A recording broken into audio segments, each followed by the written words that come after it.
Hi everyone, मैं हूं प्रगति और स्वागत करती हूं आप सभी का अपने यूट्यूब चैनल बैंकिंग विद प्रगति पर। इस सेशन में हम करंट अफेयर्स को हैंड रिटन नोट्स के थ्रू पढ़ेंगे। यहाँ मैं आपको करंट अफेयर्स को बहुत ही इजी एंड डिटेल्ड वे में एक्सप्लेन करने वाली हूँ। तो आज हम पढ़ेंगे 4 जनवरी 2024 के करंट अफेयर्स। तो हमारी फर्स्ट न्यूज़ है current banking awareness. First news हमारी ये है कि REC limited and bank of Baroda ने टाई अप किया है to finance power infra and logistics project. ठीक है, आरईसी लिमिटेड की बात करें, आरईसी की फुल फॉर्म क्या है? Rural electrification corporation. ठीक है, ये जो कंपनी है बेसिकली ये फाइनेंस प्रोवाइड करती है फॉर जो रूरल इलेक्ट्रिफिकेशन प्रोजेक्ट्स होते हैं, जैसे कि जैसे मैं लोन्स भी देती है सेक्टर पावर यूटिलिटीज़ को, स्टेट इलेक्ट्रिसिटी बोर्ड्स को, एनजीओस को, या फिर जो प्राइवेट पावर डेवलपर्स होते हैं उनको भी। ठीक है, बैंक ऑफ बड़ौदा की बात करें तो ये हेडक्वार्टर है इनका बड़ोदरा गुजरात में, और इसके एमडी एंड सीईओ हैं श्री देवदत्त चांद।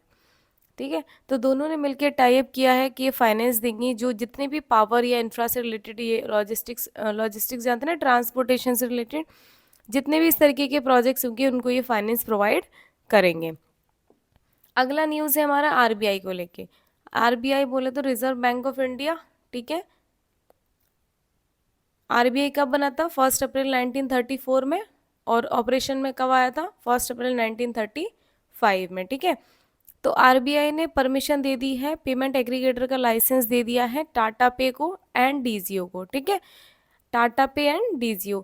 अब हम बात करते हैं पेमेंट एग्रीगेटर लाइसेंस क्या मतलब है। पेमेंट एग्रीगेटर का क्या मतलब है यहाँ पे? पेमेंट एग्रीगेटर का मतलब होता है, पेमेंट एग्रीगेटर एक थर्ड पार्टी सर्विस प्रोवाइडर होती है, जिससे कि क्या है कि जो कस्टमर्स हैं वो अपना पेमेंट ऑनलाइन कर सकते हैं। ठीक है, ये बेसिकली इसमें काफ़ी सारे पेमेंट मेथड का यूज़ कर सकते हैं जो क्लाइंट होता है, जैसे कि डेबिट कार्ड, क्रेडिट कार्ड, या फिर ईएमआई के थ्रू कर सकते हैं, यूपीआई के थ्रू कर सकते हैं, बैंक से ट्रांसफ़र कर सकते हैं, ई वॉलेट्स वगैरह। ठीक है, इस तरीके से इसमें पेमेंट एग्रीगेटर में पेमेंट किया जा सकता है। तो इनको भी टाटा पे एंड डीजीओ को भी लाइसेंस मिल गया है। टाटा पे जो है Tata communication payment solution limited. ठीक है, 2008 में बना है, ये हेडक्वार्टर है मुंबई में, एमडी एंड सीईओ हैं एएस लक्ष्मी नारायण। ठीक है, अब हम बात करते हैं डीजीओ की। डीजीओ क्या है? एक ग्रो बेस्ड स्टार्टअप है।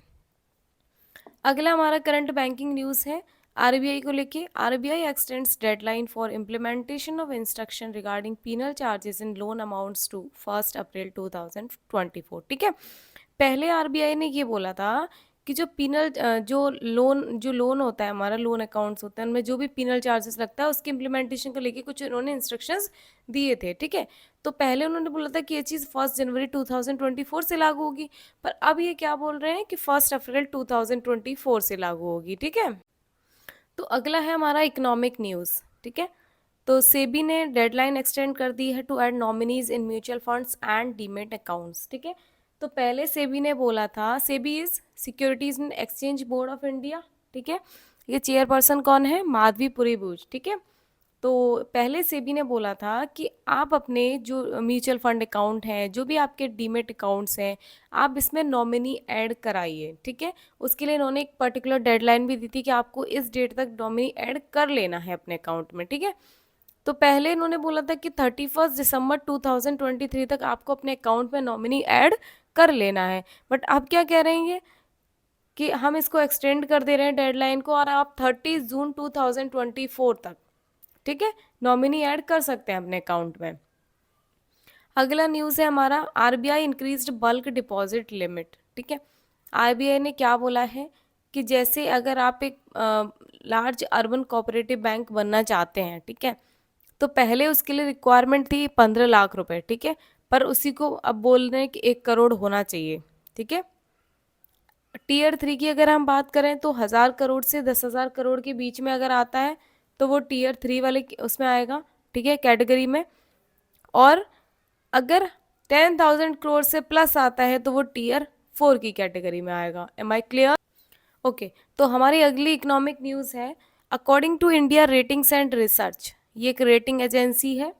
ठीक है, तो इनके हिसाब से इन्होंने बोला है कि फिस्कल 24 मतलब 2023 से 2024 फाइनेंशियल ईयर, यानी कि अप्रैल 2023 से 31 मार्च 2024, ठीक है। कह रहे हैं कि फिजिकल 24 का जो जीडीपी ग्रोथ फॉरकास्ट किया था इन्होंने, पहले बोला था 6.2% होगा, ठीक है, बट अब क्या बोल रहे हैं 6.7% होगा। तो अगला हमारा न्यूज़ है नेशनल अफेयर्स का।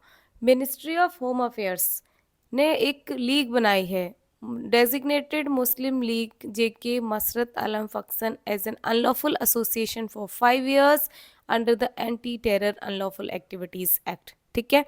तो मिनिस्ट्री ऑफ अफेयर्स ने क्या बोला है कि ये जो लीग है ये वाली जेके मसरत आलम फक्शन, इसको ये बोल रहे हैं कि एज अ अनलॉफुल एसोसिएशन की तरह काम कर रही है, ठीक है। 5 साल हो गए इसको, तो इन्होंने इसको बोल दिया है कि हम इसको एक anti terror unlawful activities act में रख रहे हैं, ठीक है। अब अगर हम बात करें उस लीग की, जो मुस्लिम लीग थी असरत अलम फक्शन, ये कौन से सेक्शन में आती है, यूएपीए के सेक्शन 3 एंड सब सेक्शन 3, ठीक है, इसमें आती है। नेक्स्ट हमारी न्यूज़ है ओला इलेक्ट्रिक, ठीक है। ये पहली इंडियन इलेक्ट्रिक व्हीकल कंपनी है जिसको कि पीएलआई का नोड मिल गया है, ठीक है। तो ओला इलेक्ट्रिक की वैल्यू कितनी है, $5.4 बिलियन, ठीक है। तो यहाँ पे ये अप्रूवल किसने दिया है, मिनिस्ट्री ऑफ हैवी इंडस्ट्रीज ने। एक 4 महीने का पूरा एक लॉन्ग प्रोसेस चला था, उसके बाद ओला इलेक्ट्रिक को जो है पीएलआई का नोड मिल गया है। ये पहली इंडियन ईवी कंपनी है, इसलिए रिमेंबर द नेम, ठीक है, फर्स्ट है, ठीक है। तो पीएलआई की अगर हम बात करते हैं, पीएलआई स्कीम बेसिकली फोकस करती है ज़ीरो एमिशन व्हीकल्स पे, यानी कि ऐसे व्हीकल्स, इलेक्ट्रिक व्हीकल की बात हो रही है ना, तो मतलब ज़ीरो एमिट, कार्बन एमिट ना करें। तो इसमें हमारे व्हीकल्स कौन कौन से आते हैं, बेसिकली जो बैटरी इलेक्ट्रिक व्हीकल हो गए and hydrogen fuel cell vehicle हो गए, ठीक है, उन पे फोकस रहता है इसका पीएलआई। तो पीएलआई सर्टिफिकेशन है इस, अगर कोई कंपनी है, ठीक है, अगर उसको पीएलआई से नोड मिल जाता है या पीएलआई इसको सर्टिफिकेशन मिल जाता है, इसका मतलब ये हो गया कि वो जो कंपनी है उसको करीब पर यूनिट पे 15,000 से 18,000 रुपये तक का बेनिफिट मिल सकता है। अगला हमारा न्यूज़ है न्यू अपॉइंटमेंट्स। अब हम बात करेंगे कौन कौन से लेटेस्ट अपॉइंटमेंट्स हुए हैं, ठीक है। तो ग्वेंगर ली की बात करें, ये बने हैं एमडी एंड सीईओ ऑफ किया इंडिया। किया इंडिया के एमडी एंड सीईओ बने हैं। किसको रिप्लेस करेंगे, तेई जिन पार। अगला न्यूज़ है हमारा रविंद्र कुमार त्यागी, ये बने हैं new chairman and managing director of power grid corporation, ठीक है। पावर ग्रिड कॉरपोरेशन के न्यू चेयरमैन एंड एमडी बने हैं। तो अब हम बात करते हैं पावर ग्रिड कॉरपोरेशन की, ठीक है। तो पावर ग्रिड कॉरपोरेशन जो है ये एक पब्लिक सेक्टर अंडरटेकिंग है, ठीक है। ये किसके अंडर काम करती है पावर ग्रिड कॉरपोरेशन, ये करती है मिनिस्ट्री ऑफ पावर के तहत, ठीक है। इसका हेडक्वार्टर कहाँ पे है, गुड़गांव में, ठीक है। बाकी रविंद्र कुमार त्यागी ये एमडी एंड चेयरमैन बने हैं, और इन्होंने रिप्लेस किसको किया है, श्रीकांत कंदिकप्पा, ठीक है। ये नाम याद रखना इंपॉर्टेंट है। और नेक्स्ट हमारा है विवेक श्रीवास्तव, ये बने हैं director general of fire service, civil defence and home guards, ठीक है।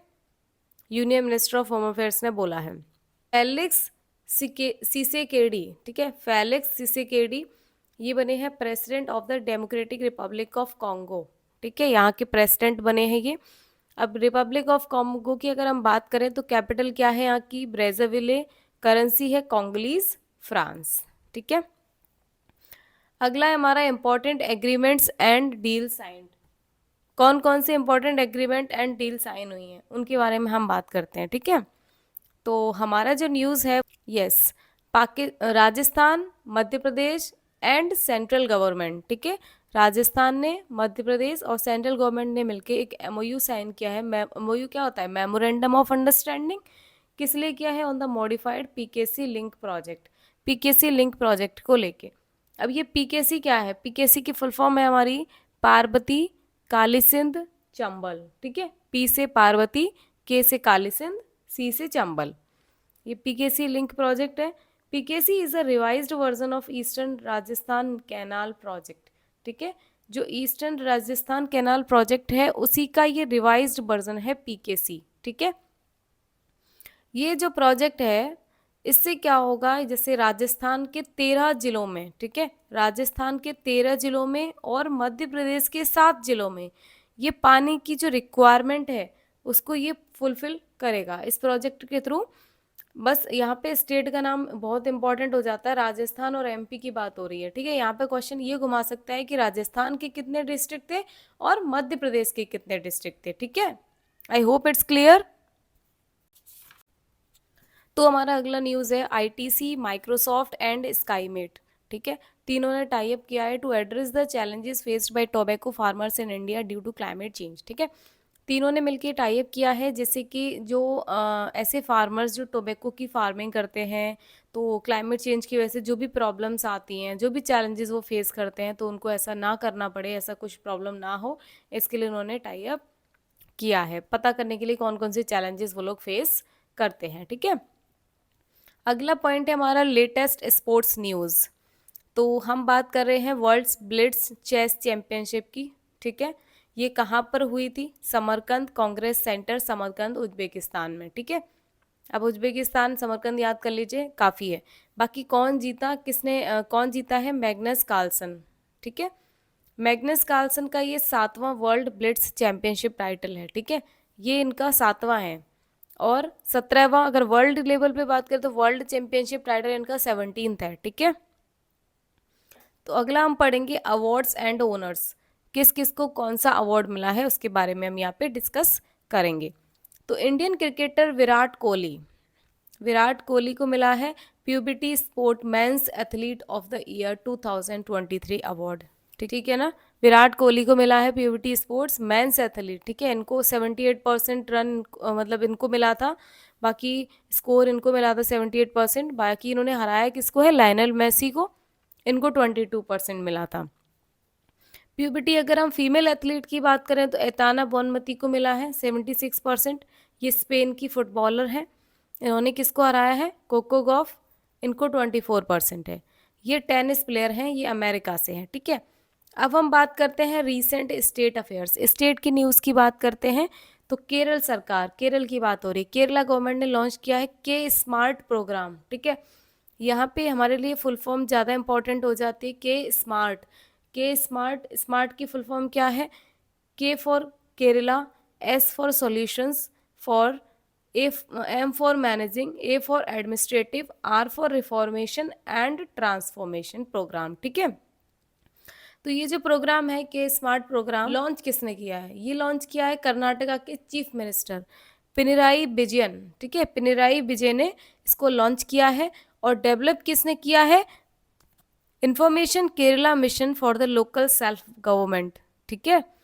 तो ये जो के स्मार्ट प्लेटफॉर्म है, इससे क्या होगा, जैसे जो भी सेल्फ गवर्नमेंट इंस्टीट्यूशंस होते हैं, उनके जो ऑपरेशंस है उसमें बेसिकली ट्रांसपेरेंसी आएगी, इफ़िशियंसी अच्छी होगी, जैसे सर्विस वगैरह जो भी इनको डिलीवर करनी है उस तरीके से, ठीक है। और डे टू डे एक्टिविटीज़ को मैनेज करने में भी काफ़ी हेल्प मिलेगी। तो अगला न्यूज़ है हमारा, आसाम के सीएम ने लॉन्च किया है 200 इलेक्ट्रिक बसेस फ्रॉम गुवाहाटी, ठीक है। गुवाहाटी से इन्होंने बोला है कि हम 200 इलेक्ट्रिक बसेस को लॉन्च कर रहे हैं to create a pollution free environment in Assam, जिससे कि आसाम में पॉल्यूशन फ्री इन्वायरमेंट रह सके, ठीक है। यहाँ पे जो चीफ मिनिस्टर हैं आसाम के, उनका एम क्या है? वो ये चाहते हैं कि आसाम जो है हमारे देश का पहला ऐसा शहर बने जहाँ पे कि ग्रीन पब्लिक ट्रांसपोर्टेशन सिस्टम हो। कब तक? 2025 तक, ठीक है। यहाँ पे टारगेट ईयर बहुत ज़्यादा इंपॉर्टेंट हो जाता है, ठीक है। कौन सा स्टेट की बात हो रही है? आसाम की। अगला न्यूज़ है हमारा सीएम योगी के बारे में, ठीक है। सीएम योगी आदित्यनाथ योगी, यूपी के सीएम, इन्होंने इनॉग्रेट किया है स्टेट यानी कि यूपी का पहला फ्लोटिंग एयर कंडीशनिंग रेस्टोरेंट, ठीक है। एक फ्लोटिंग रेस्टोरेंट रहेगा, एसी वगैरह सब रहेगा उसमें। कब किया था? During his visit to Sangam city, जब वो संगम शहर में विजिट के लिए गए थे उस टाइम पे इन्होंने किया था। अगला हमारा है बुक्स एंड ऑथर्स, कौन सी बुक रिलीज हुई है? तो बुक है हमारी महाकविताई, इसका मतलब होता है ग्रेट पोएम। लिखी किसने है? पोइट वैरामुथु, ठीक है। पोइट है इसके वैरामुथु। और की है तमिलनाडु के चीफ मिनिस्टर ने। तमिलनाडु के चीफ मिनिस्टर कौन है? एम.के. स्टालिन। अगला हमारा है इंपॉर्टेंट डेट्स एंड इवेंट्स। तो international mind body wellness day कब मनाया जाता है? 3 जनवरी को। थीम क्या है? Holistic wellness, mind body and soul. ठीक है, अगला हमारा इवेंट है वर्ल्ड ब्रेल डे। ये 4 जनवरी को मनाते हैं। इसका थीम है empowering through inclusion and diversity.